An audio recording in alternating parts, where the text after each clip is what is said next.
But look, I digress. Move on swiftly. Yes. To the next topics involving Simon Pegg, a guy we both love very dearly. This is coming from Cinema Blend, and he has revealed that it doesn't look like we will be getting more Star Trek movies in the coming future. Now, I'm trying to find the exact quote. He says, "The fact is, Star Trek movies don't make Marvel money. They make maybe 500 million at most." Oh, that's a shame. That's terrible money, isn't it? $500 million. Yeah. Crap. And to make one now, on the scale they've set themselves, is $200 million. You'd have to make 3 times that to make a profit. Well, I kind of agree with him, Stephen. Sadly, that's just the nature of today's industry. Yeah. You have Marvel movies, then you have every other movie. They make $1 billion, even Star the Wars as well, minor ones. Yeah, so. Star Wars as well to an extent, but it's going down at an alarming rate. I mean, it's just cracking $1 billion. Movies like Ant-Man are getting close to $1 billion, and they are minor players. Yeah. So they just seem to have a monopoly on today's industry financially. They know how to churn out success. Yeah. I think it was Harrison Ford was paying homage about Indiana Jones, how he wouldn't do it unless they could try and replicate the sort of Marvel formula. I do understand what he's saying, but I find it kind of a sad as well, because I've really actually enjoyed this new Star Trek reboot with the likes of Zachary Quinto and Chris Pine. I think it's Zoe Saldana, Carol Urban, obviously Simon Pegg. Really interesting. Really Anton Yelchin. Anton Yelchin, yeah. So they had a really good young. I've got the guy who plays the Zulu as well. He's completely left my mind. Yeah. He's a great actor as well. His name completely left me. That's shocking. He did the Oscar nomination thing, but it doesn't matter. Really cool cast. It seems to have captured the spirit of the original actors and whatnot. We were speaking about Back to the Future. Here's an example of a reboot which is maybe wound up some of the hardcore Trekkies, but managed to capture the essence on a core level and give us some new licks of paint and do something with it. So it's a shame we're not getting maybe a new one, because I really liked that last one as well, Star Trek Into Darkness. But that was like a traditional Star Trek. Not everyone did, John. Yeah, it's a shame. Sadly.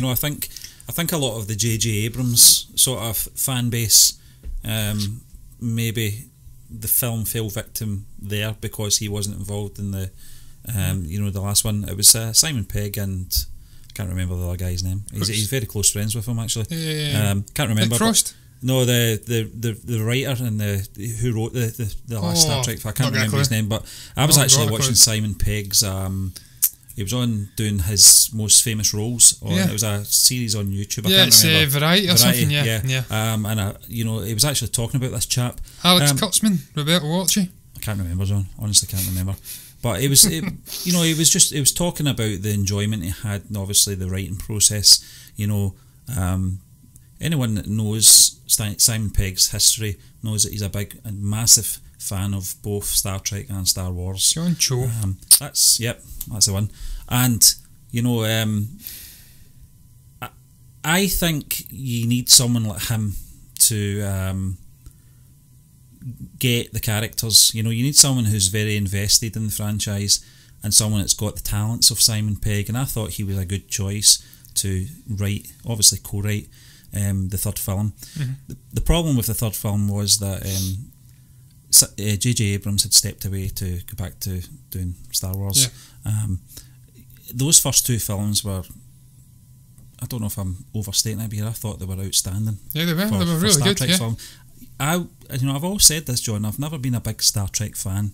I wasn't really a fan of the original series or the Next Generation. Saw the odd episode, enjoyed it to a level, but was never committed to it. Same with the feature films as well. I'd catch 1 or 2, never in order because I wasn't that concerned. But there was something about these films, from my point of view, that gave it a new